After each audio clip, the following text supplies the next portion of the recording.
If you want to learn how to make this steak taco bowl, you may want to stick around for this video because it's very detailed and I'm going to show y'all exactly how to make it.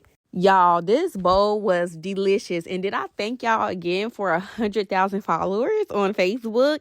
Yeah, your girl is Miss 100K, so I'm super excited. Anyway, let's get back into this recipe. So first you want to start off with a head of lettuce, or you can get the pre-shredded lettuce. I like to chop it up because it's simple, quick, and easy. So chop you up some lettuce, put it in a cute bowl, set it to the side. Make sure your lettuce is cleaned. Okay, y'all already know the routine. Also, clean you off your bell peppers. I only use half of a bell pepper for this recipe of each color. So I used half of a red one and then I cut up a green one, but I only used half of that that green bell pepper as well. Only because I didn't want to use the whole thing and I had a lot of toppings, so I didn't want the bell peppers to overpower that.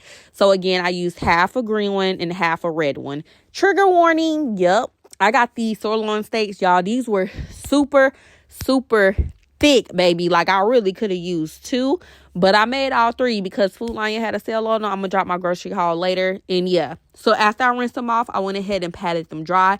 Then I poked holes in them with the fork just so that the seasonings can stick on it. And I feel like it gives it more flavor when you do it that method. And my little one, y'all know the routine, she was in the kitchen helping me out. So on both sides of the steak, we are seasoning them with some onion powder. That garlic and herb seasoning is like a roasted garlic and herb seasoning from Grill Mates. I love it. Absolutely love it. And then that Greek seasoning gives it a little bit of kick to it. And that's literally all that I use. And I season both sides, okay? In the background, you will see me making corn as well. I just heated it up, and I was also making some white rice. That's simple, quick, and easy. I didn't add that into the recipe because y'all know how to make that, okay? So let the rice and your corn cook in the background. Then I went in with my cast iron. I used a tablespoon of butter, and then I added this steak and chop marinade from Lawry's. I added that on top of my steaks while they were in there cooking, just because this is the marinade that's going to give it flavor, because once you chop it up, you want to have that flavor at the bottom. Y'all, let's see what I'm talking about. But that is optional. So I let the steaks cook only for about 2 minutes on each side. Then I removed them and let them rest on the cutting board. It will not be done to my liking. It was like a medium rare, but I removed them so that way once I add them back into the pot, they won't be like super well done. You know what I'm saying? You don't want your steaks chewy.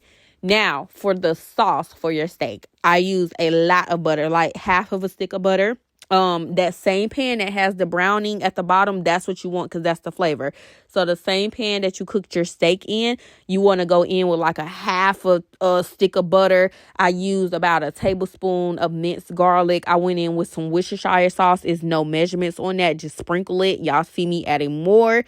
Mix it together with a wooden spoon tonsil so you will not scrape up the bottom of your pan, okay? Then for your bell peppers that you had already chopped up, put them in that sauce and let them cook down. While those are cooking down, you want to go in with your steak. Remember, you let it rest for about 10 minutes prior to you cutting it. And look at that. This was definitely given like a medium rare.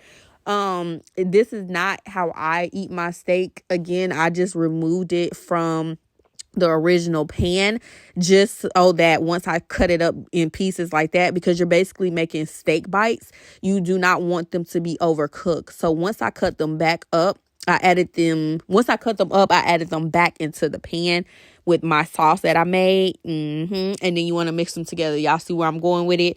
Again, you do not want to overcook your steak the very first time. You want to actually remove it from the heat, let it rest, and then chop it up, because you're going to add it back into the pan. And then you could cook it to your liking. I typically eat mine like a medium well done, things like that. So that's how long I cooked it, for another like 7 minutes in that pan.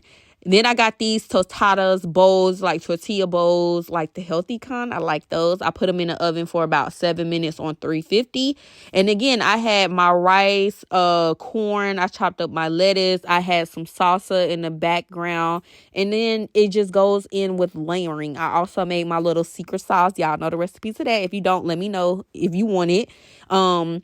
But once my bowls were out of the oven, I just layered it. So I went in with my white rice. I added my steak bites with my bell peppers. Do y'all see how good that looks? I really wish I could smell it. Then it's all about the layering. You can layer it however you want. Make it fun. I went in with my rotel like tomatoes. I then added my corn. They were that was cooking in the background. Then I went in with my shredded lettuce, added that. Then I added my sauce on top. You can also add cheese. You can add avocado. You can make your steak bowl however you want to make it, but it was so delicious, y'all. It was so full of protein, so full of flavor, and it got us so full. If you try this recipe out, let me know. Bye, y'all.